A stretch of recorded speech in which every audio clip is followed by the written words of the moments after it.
1장을 혹시 1장, 2장 읽어보신 분 있으세요? 잠깐이라고?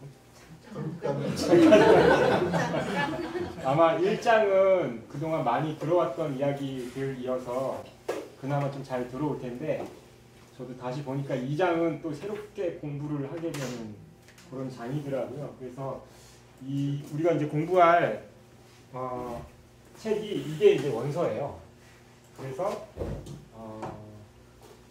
농생태학, 지속가능한 먹을거리 체계를 위한 생태학이라고 하는 부제를 가지고 있는 책인데 우리나라에는 번역되어 있지 않아서 아까 잠깐 말씀드렸듯이 김석기 씨가 블로그에 이거를 번역해갖고 원서를 사갖고 그분이 블로그에 계속 1년 정도 해갖고 계속 올려놓은 자료를 가지고 그걸로 프린트해갖고 이제 공부를 이제 하려고 하는 거고요. 이게 글씨가 좀 깨지긴 했는데 순서를 보시면 1장 1부가 농생태학으로 초대라고 해갖고 농생태학 왜 필요한가가 이제 1장이고요. 2장 같은 경우에는 농생태학과 농업 생태계의 아주 기초적인 개념을 설명을 하거든요. 그래서 이 기초적인 개념이 있어야 앞으로 나올 이런 내용들과 관련돼서 이해를 할 수 있기 때문에 1부에서는 이제 그 이야기를 이제 하게 됩니다. 그리고 2부는 주로 이제 그 농학과 관련된 그런 것들을 쭉 잡아줘요. 그래서 우리가 뭐 농부학교나 전문가 과정에서도 배웠던 이런 것들인데 여기서도 이렇게 잘 정리를 해놓습니다. 근데 이제 이게 작물, 빛, 온도 이런 것들이 그냥 우리가 농사 짓는 거에 중심이라기보다는 생태계 관점에서 이런 것들을 좀 이야기하고 있거든요. 그래서 이런 이야기를 하고 있고 3부는 생태학의 관점으로 바라봤을 때 이런 것도 어떻게 봐야 됩니다. 그리고 4부는 이제 그걸 전체적으로 이제 상호작용이 어떻게 되는가, 농업 생태계 안에서 이런 이야기들을 다루고 있고 5부랑 6부는 사회적인 것까지 약간 확장되어 있는 개념 안에서 먹을거리 시스템, 먹을거리 체계를 어떻게 가져갈 수 있을 것인가와 관련된 이야기가 아주 종합적으로 나와 있습니다. 그래서 제가 오늘 말씀드릴 부분은 1장하고 2장을 한 40분 안에 한번 발췌를 해보도록 하겠습니다. 1장은 지속가능한 먹을거리 생산 체계의 필요성 이렇게 되어 있고 간단하게 이제 소개하는 거는 지금의 체계를 비판적인 시각으로 읽어야 된다라고 하는 게 1장의 주요한 내용이에요. 그래서 비판적인 시각으로 먹을거리 체계를 검토할 때이다. 그리고 특히 지금의 먹을거리 체계는 어떻게 불리냐 하면 산업형 먹을거리 체계라고 하는 거를 토대로 하고 있다라고 하는 거거든요. 그래서 그 이야기를 이제 하는데 첫 번째 나오는 게 이제 산업형 농업의 방식이 어떤 방식을 취하고 있는지와 관련돼서 사실 여기는 한 장에 담았지만 이거 하나하나가 되게 많이 설명을 하고 있거든요. 근데 아마 이런 것들은 워낙 우리가 이제 농생태학에 관심 있는 분들은 사전에 접한 것들이 많이 있기 때문에 간단하게만 짚고 넘어가도록 하겠습니다. 어쨌거나 지금의 농업 체계 방식은 집약적인 경운, 대규모 단작, 그다음에 합성 비료의 적용, 그리고 관계, 이게 물 시스템이죠. 그리고 화학적인 방제, 그리고 식물과 동물의 유전자의 조작, 동물의 공장식 축산 이런 것들로 종합되어 있는 시스템으로 움직이고 있다고 하는 거죠. 근데 이거는 한마디로 말하면 뭐냐면 산업형 농업의 방식은 생산의 최대화와 이윤의 극대화를 위한 것을 목표로 구축되어 있다고 하는 시스템이라고 하는 겁니다. 그래서 이제 뭐 이렇다고 하는 거예요. 동식물을 작은 공장의 역할로 가정하여서 산업의 과정처럼 취급된다. 이게 생명을 다루는 게 아니라 산업의 공장의 하나의 역할로 취급되고 있다. 그래서 그들의 생산은 적절한 투입재를 공급함으로써 최대화하고 생산 효율은 그들의 유전자를 조작하고 환경을 최대한 엄격한 통제함으로써 생산을 증가시킨다 라고 하는 방법으로 하고 있다고 하는 거죠. 이게 뭐 우리는 관행농이라고도 표현하는데 어쨌거나 그거는 이제 하나의 방식이라고 본다면 산업형 농업이라고 표현하면 이 목표 어떤 거를 지향하는가가 딱 명확하게 드러나기 때문에 산업형 농업이라고 하는 표현이 훨씬 더 적합한 표현일 것 같아요. 네. 그래서 요렇게 이제 이야기하고 있고, 요 하나하나는 다 알고 있는 내용이죠. 네. 나중에 뭐 질문하시려면 하셔도 되는데 어쨌든 요건 다 알고 있는 내용일 것 같아요. 그래서 그 다음으로 넘어가게 되면 산업형 농업이 지속 가능하지 않은 이유와 관련돼서 이제 설명을 하거든요. 산업형 농업은 이렇다. 이게 먼저 나오고 이게 왜 지속 가능하지 않은가와 관련돼서 설명을 합니다. 이제 간추려서 먼저 이 결론을 이야기하고 시작을 하는데 이렇게 이야기를 하거든요. 현재의 생산성을 높이기 위해서 미래의 생산성을 저해하는 농업이다 라고 하는 거죠. 그리고 농업 외적인 비용의 중요한 특징은 미래와 현재 모두에게 심각한 결과를 초래한다. 요거 이제 나중에 이제 이렇게 나옵니다. 농업 외적인 비용이 뭘까? 라고 하는 것들도 우리가 알고 가야지 되거든요. 나중에 나오는데 어쨌거나 지속 가능하지 않은 이유는 이렇게 여러 가지로 드는데요. 첫 번째는 토양의 악화예요. 요거는 뭐 염류집적 문제도 있고, 그 다음에 침수의 문제, 침수의 문제, 그리고 압축이 뭐지? 압축은 이제 땅이 단단해지는 문제를 이야기하는 거고요. 그 다음에 요 앞에 이제 그 내용들이 다 있거든요. 네. 그리고 농약에 의한 오염, 토양 구조의 질적인 저하, 그 다음에 비옥도의 상실, 그리고 심각하게 여기는 거는, 그것보다 심각하게 여기는 거는 침식이에요. 침식. 침식은 뭐냐면 토양이 유실되는 걸 이야기하는 거거든요. 비가 오거나 이러면 겉에 있는 토양이 쓸려 내려가고 또 이렇게 막 움푹 패이기도 하잖아요. 근데 우리가 쉽게 생각하는 건 흙이 뭐 파여 나간다고 그게 무슨 손실이냐 생각할 수 있는데, 이 표토가 만들어지려면 굉장히 오랜 시간이 걸리는데, 그 표토가 가지고 있는 게 단순하게 흙 알갱이가 아니라 그러니까 생명이 자라는데 필요한 영양분과 유기물 이런 것들이 다 포함되어 있는 개념이거든요. 네. 근데 점점점 산업형 농업으로 농사를 지으면 지을수록 그런 토양들이 사라진다고 하는 거죠. 네. 그래서 이 침식의 문제가 되게 심각한 문제다. 이런 것도 다 중요한 문제 중에 하나인데, 네. 그렇고요. 그 다음에 물의 남용도 꼽는데, 담수, 우리가 바닷물을 제외한 담수를 인간들이 활용을 하잖아요. 그 담수의 70%가 농업용으로 쓰인다고 합니다.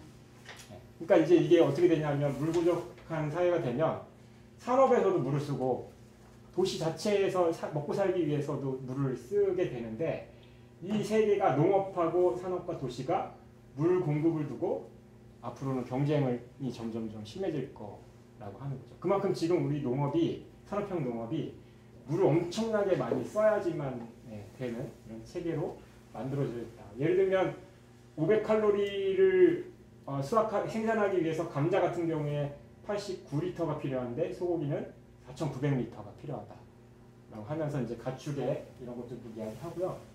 그 다음에 더 큰 문제는 뭐냐면, 겉에 있는 물뿐만 아니라 지하 배수충이라고 표현을 하는데, 그래서 이런 용어도 한번 모르시겠으면 찾아보면 좋을 것 같아요.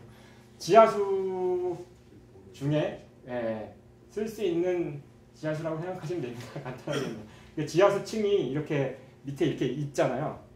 근데 이제 손쉽게 쓸 수 있는 층을 지하 배수층이라고 하는데, 그 배수층의 물이 점점점 고갈되고 있다라고 하는 거죠. 그 배수층의 물은 사실 비가 오거나 이러면서 흡수가 되면서 채워지고 또 썼다가 또 채워지고 이렇게 되는 건데, 그걸 계속 뽑아갖고 쓰거든요. 지하층을 관수를 하기 위해서. 그래서 그 지하수가 고갈되고 있다라고 하는 거죠. 근데 이게 나중에 막 집안 침하 막 이런 문제까지 같이 오게 됩니다. 그래서 그런 문제들까지 물의 남용과 이런 것들만 보더라도 지속 가능하지 않은 체계다라고 하는 거고요. 환경오염은 뭐 당연한 거고, 여기 이제 잘 접하지 못했던 문제는 비료의 과다 사용으로 인한 환경오염도 있고요. 그다음에 동물의 폐기물과 염분, 이 문제도 굉장히 큰 문제죠. 왜냐하면 동물들이 분뇨를 싸면, 이게 우리는 이제 중요한 질소라고 이야기하긴 하지만 사용하고도 남을 만큼 질소가 과다가 되고, 이게 결국에는 땅을 오염시키거나 아니면 지하수를 오염시키는 현상을 만들게 되거든요. 그래서 그 문제가 있고, 그다음에 자연 서식지의 파괴는 뭐냐면 농사라고 하는 건 자체는 이제 이 개념이 이제 계속 나올 텐데 토착 식생, 알아서 잘 자라고 있는 식생들 있잖아요. 동물이든 식물이든 그거를 인간이 집중적으로 관리하는 토지로 전환시키는 일을 수반하게 되죠. 그러니까 당연히 농사를 짓는다고 하는 거는 자연 서식지를 파괴하는 일이기도 합니다. 그런 문제도 하고요. 그 다음에 외부 투입재, 이 이야기는 이제 계속 나오는데요. 외부 투입재와 재생 불가능한 자원에 대한 의존입니다. 우리가 비료만 놓고 보면요, 화학 비료라고 표현을 하긴 하지만 사실 적합한 건 아니거든요. 뭐냐면 화학 비료는 공장에서 만드는 거라는 인식이 있잖아요. 근데 요소 거름을 제외하고 나머지는 공장에서 만드는 것보다는 천연 자원을 채취하는 게 훨씬 더 많아요. 이따가 이제 순환에서도 나올 텐데. 그래서 이게 뭐냐면 재생 불가능한 자원에 대한 의존이 천연 자원을 재생할 수 없다. 뭐 이런 것들도 있고, 그리고 이게 외부 투입재에 의존하다 보면 뭐가 되냐면 시장의 변동이나 가격 상승에 굉장히 취약하다고 하는 거죠. 비료값이 오르거나 이게 이제 외부 투입재에 의존하다 보면 그런 변동성이 굉장히 크다고 하는 거죠. 그래서 농장 외부와 하류에 복합적인 악영향을 끼치기도 하고 화석연료를 사용하는 거기도 하고 하기 때문에 지속 가능하지 않다라고 하는 거고요. 그다음에 하류는 뭘 말하는 거예요? 네? 하류. 하류. 이거는 이제 농장에 투입된 과다한 투입 그 외부 투입재가 농장 하류를 오염시킨다고 하는 겁니다. 이제 책을 읽어보시면 자세하게 설명하겠습니다. 그리고 이제 요게 저는 여기 잘 안 들어왔는데 요즘에는 잘 들어오는 문제의식이죠. 온실가스 배출과 탄소 흡수를 상실시킨다라고 하는 건데, 어쨌든 질소 과다 사용으로 인한 아산화질소. 아산화질소도 굉장히 그 지구온난화 지수가 굉장히 큰 온실가스거든요. 근데 대부분이 이 비료에서 나와요. 비료에서 과다 사용하면서 나오고요. 그다음 가축에서 나오는 메탄이 전체 농업의 온실가스의 한 37%를 차지할 만큼 가축에서 엄청나게 많은 온실가스가 배출이 됩니다. 그리고 탄소 흡수원의 상실이라고 하는 건 뭐냐면 토양 속에 가둬져 있던 탄소들이 있거든요.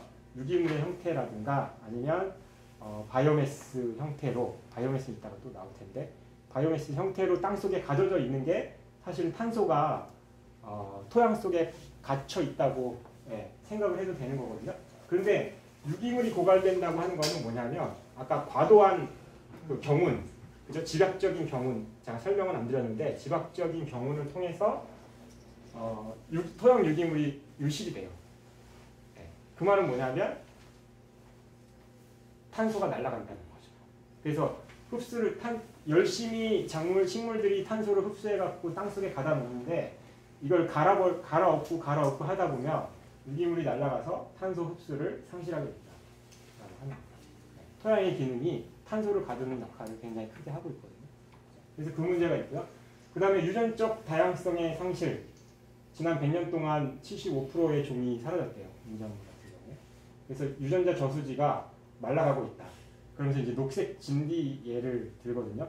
이게 이제 뭐냐면 유전자 저수지가 넓을 때 어떤 역할을 하는가 이거를 이제 설명하면서 수수를 기르는데 그 녹색 진디가 껴갖고 수수밭을 막 망치게 되는 이런 현상이 있었는데, 그거를 농약을 주는 방법보다는 녹색 진디에 강한 수수종이 있으면, 그러니까 유전자 풀이 넓은 거죠. 다양한 거죠. 그게 있으면 그 수수를 가지고 녹색 진디에 저항성이 높은 수수를 만들 수가 있다고 하는 거죠. 얼마든지. 그 예를 여기서 들고 있습니다. 그리고 농산물에 대한 지역의 통제력을 상실한다. 이거 이제 읽어보시면 알 것 같습니다. 모르나요? 네. 이게 뭐냐면 지역의 요구보다는 세계 시장에 따른 지시에 따른 움직임 이런 것들이 훨씬 더 많다고 하는 거죠. 그리고 외부 기술에 의존하다 보니까 지역 자체에 뭔가 그 자생적인 이런 것들이 점점점 없어지고 있다고 하는 거예요. 그게 이제 뭐냐면 지역의 통제력을 상실하고 있다라고 하는 거고 일례로 푸드달러 이야기를 하는데 이게 2014년도에 0.16달러라고 하거든요. 푸드달러는 뭐냐면 우리가 음식물을 사 먹을 때 가격이 있잖아요. 그 가격 중에 실제 농민에게 돌아가는 가격이 얼마나 되는가 1달러 중에 그걸 따져봤더니 점점점 줄어서 예전에는 한 70센트 정도 됐대요. 근데 2014년도에 16센트. 그러니까 나머지는 뭐냐면 유통, 가공, 이런 거, 마케팅 이런 비용을 다 쓰인다고 합니다. 실제 생산하는 농민에게 돌아가는 거는 굉장히 적다. 근데 이거는 2014년도고 최근에 찾아보니까 0.09인가 뭐 이 정도까지 줄었더라고요. 그러니까 10%도 안 되는 거죠. 네, 전체 사먹는 금액에 농민에게 돌아가는 게. 그리고 수치형 작물을 생산하는 문제도 굉장히 심각한 문제죠. 그리고 이제 취약성과 위험의 증가. 이거는 이제 극단적인 기상현상이나 기후변화, 병해충 이런 거에 굉장히 취약해진다고 하는 겁니다. 네. 왜냐하면 단작을 하게 되고 유전적으로 이게 이제 균일성이라고 하는데 단작을 하게 되면 아까 말했듯이 유전적으로 다 똑같으니까 한 가지 취약한 병이 오게 되면 굉장히 취약해서 전부 다 몰살해버리게 되는 이런 것들이 있고요. 가뭄이나 사회, 정치, 경제적 요인들에게도 굉장히 취약하다. 앞에 얘기한 것처럼. 뭐냐면 석유값, 무역협정, 경제 혼란이 오면 농업 생산에도 굉장히 취약하게 된다고 합니다. 그리고 부의 생산을 위한 농산품으로의 취급.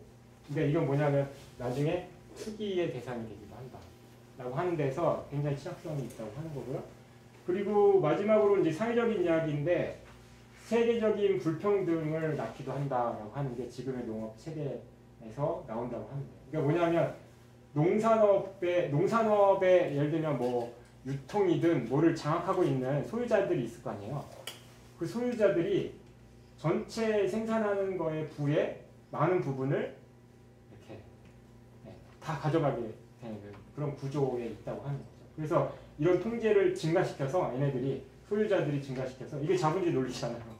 소유자들이 이 통제를 증가시켜서 불평등이 심해지고 그 다음에 외부 투입제에 기반을 두는 한 농법은 불평등을 계속 영속화시킬 것이다 라고도 이야기합니다. 왜냐하면 우리가 종자도 바깥에서 사오고 비료도 사오고 기계도 사오고 하는 방식을 하다 보면 그 종자 회사와 기계 회사와 그죠? 비료 회사에 의존할 수밖에 없게 되거든요. 실제로 돈을 버는 건 그런 사람들이 돈을 버는 거죠.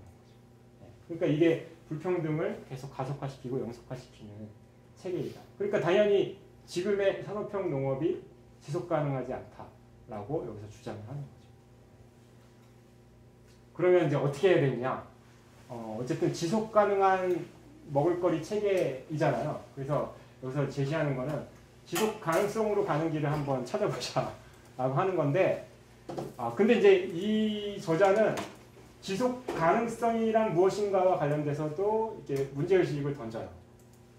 지속 가능성이 뭐길래 지속 가능한 먹을거리 체계를 이야기하는 거냐라고 하는 건데, 앞에는 이제 요거 설명하기 전에 앞에는 뭘 설명하냐면 지속 가능성이라고 하는 단어가 많이 오염됐다. 원래 취지에 비해서.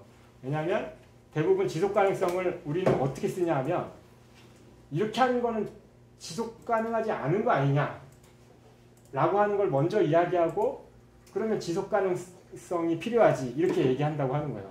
부정적인 거를 얘기하는 거에 대안으로만 얘기하지 실제 지속 가능성이 뭔가와 관련돼서는 많이 생각을 안 하고 있다고 하는 거죠.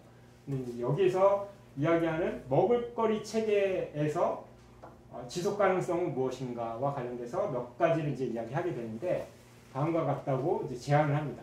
예를 들면 먹을거리 체계가 지속 가능하려면 환경에 최소한의 부정적인 영향을 줘야 된다. 어쩔 수 없이 농업은 부정적인 영향을 줄 수밖에 없어요. 근데 최소화해야 된다라고 하는 거고, 뭐 그게 이제 뭐 대기, 지표수, 지하수, 그 다음에 독성이나 해로운 물질 이런 것들을 최소화해야 된다라고 하는 게 있고요. 두 번째는 온실가스를 최소화하고 탄소를 저장하는 능력을 향상시켜야 된다. 그리고 결국에는 이제 기후변화에 인간의 적응을 촉진할 수 있는 방법으로 가야지 된다라고 하는 걸 이야기하고요. 세 번째는 토양 비옥도를 보존하고 재건해야 된다. 네. 그게 이제 지속 가능한 먹을거리 체계다라고 하는 거고요. 토양 침식 방지, 그다음에 생태학적인 건강을 유지시켜주는 것. 네. 우리가 다 실천을 하고 있는 내용들이긴 한데 어쨌거나 이렇게 정리를 이렇게 해주고 있습니다. 그리고 대수층을 충전할 수 있고 아까 말했듯이 지하 대수층 있잖아요. 근데 계속 쓰니까 마른다고 했잖아요. 그게 아니라 충전될 만큼만 쓰자고 하는 거예요. 그래야지 지속 가능하다라고 하는 거고, 그다음에 환경과 사람들이 필요로 하는 물을 충족시키는 방법으로 물을 사용하자. 마구마구 쓰는 게 아니라 환경에도 필요한 만큼만 이제 쓰자고 하는 거고요. 사람들도 물을 필요로 하니까 농업 때문에 이런 것들 다 끌어다 쓰는 건 안 된다고 하는 거죠.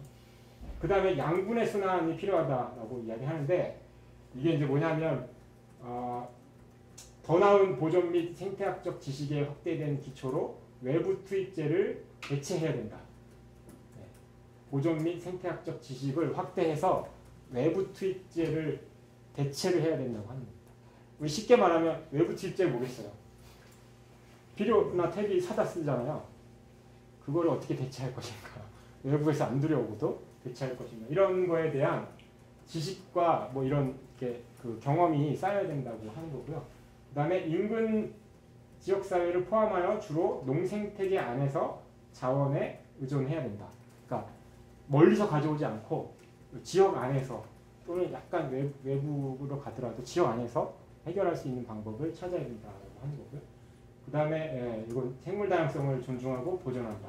적절한 농법, 지식, 기술에 평등하게 접근할 수 있도록 보장하고 농업 자원을 지역에서 통제할 수 있게 해야 된다. 아까 지역 통제가 안 된다고 했잖아요. 그거를 이제 거꾸로 이야기하는 겁니다. 기아를 없애고 문화적으로 적합한 식량 안보를 보장하며 식량권을 보장한다. 먹을거리 체계에서 사회, 경제, 정치적인 불의를 제거해야 된다. 이제 이분 항상 얘기는 과학적인 이야기를 쭉 가다가, 그러니까 농장 규모의 생태계가 있죠. 그런데 그게 좀 더 확장이 되면 지역사회가 되는 거죠. 그래서 그냥 단순하게 생산에서 그치는 게 아니라 사회까지 확장시키려고 하는 거가 계속 나오거든요. 여기서도 보면 아까도 그랬듯이 여기 마지막 두 개는 사회 경제적인 그런 것까지 확장을 시키는 게 먹을거리 체계다라고 이야기하고 있습니다. 그러면 지속 가능한 먹을거리 체계의 요소는 뭐가 있을까? 이게 이제 구체적으로 이야기를 하는 건데요. 지역 주민의 먹을거리 수요를 충족시키는 데에서 초점을 둔 중소규모의 농업 생태계로 구성되어야 한다라고 하는 게 있고요. 그 다음에 모든 주체가 먹을거리 네트워크라고 하는 거 안에서 다시 연결되어서 무엇을 생산하고 어떻게 교환하고 분배할지를 이야기함으로써 지금의 식품 체인을 대체할 수 있다라고 하는 거죠. 그리고 소농이 관리하는, 이제 아직까지도 소농이 관리하는 농업 생태계가 3분의 2 이상의 먹을거리를 제공하거든요. 그러니까 이게 가능성이 있다고 하는 거고, 농생태학을 통해서 생산성과 효율성이 더 향상될 것이다. 지금은 그냥 소농인 거고 이걸 농생태학으로 적용시키면 효율성과 생산성이 더 향상될 것이다 라고 하는 것들을 이야기하는 거고요. 그 다음에 도시는 어떤 역할을 하는가? 도시는 세계적인 시장이 아닌 주변 지역이나 도시 자체의 농업 생태계에 더 많은 먹을거리 공급을 받게 될 것이다. 이게 이제 지속 가능한 먹을거리 체계가 되게 되면 그런 이야기를 하는 거예요. 멀리서 가져오는 게 아니라 도시 자체 또는 그 주변에서 얻을 수 있게 될 것이다 라고 하는 걸 이야기하는 거고요. 그 다음에 농업 지식은 공공의 것이다. 그래서 농민의 실천 속에서 널리 퍼지고 더 구체화될 것이다. 지속 가능한 먹을거리 체계가 되면 이렇게 될 것이다 라고 하는 거고요. 농민이 제공하는 생물 다양성 보호, 깨끗한 물을 생산하는 것, 토양 침식, 탄소 격리, 살아있는 경관 이런 것들에 대한 가치가 평가되고 보상받을 것이다. 우리가 얘기하는 계속 농업의 다원적 가치를 지키는 공익적인 농부 이런 얘기 하잖아요. 그런 거에 대한 가치가 보상이 될 것이다 라고 하는 것가 있고요. 그뿐만 아니라 먹을거리의 활용, 분배, 소비에 관한 것, 그다음에 공평한 분배, 과소비와 폐기물 줄이기, 그다음에 소중한 농지가 자동차나 가축이 아니라 사람들을 먹여 살리는데 이용이 되도록 할 것이다 라고 하는 게 있고요. 그 다음에 먹을거리 정의가 지속가능 먹을거리 체계의 공통의 목표가 될 것이다 라고 하는 게 이제 대략 지속가능한 먹을거리 체계의 요소들로 이제 소개를 하고 있습니다. 그리고 이제 대안적인 먹을거리 체계로 이제 모든 사람들이 다 먹여 살릴 수 있는가와 관련돼서 항상 지금의 산업형 농업 지지자들이 항상 이렇게 옹호하는 사람들이 항상 이야기하는 질문이거든요. 너네 그 생태농업, 유기농업을 하면 다 먹여 살릴 수 있냐, 생산성이 있냐 이런 건데, 네, 그게 이제 요거예요. 첫째 줄. 네, 그런데 이 저자가 이야기하는 거는 이 관점이 잘못된 관점이다라고 하는 거를 두 가지 이유를 듭니다. 첫 번째는 뭐냐면 수확량 증대의 필요성을 너무 과장시키고 있다라고 하는 건데, 예를 들면 여기서는 그렇게 얘기해요. 지금의 먹거리 생산, 그러니까 농작물 생산에 바이오연료로 9%가 쓰이고요. 그 다음에 가축 사료로 36%가 쓰입니다.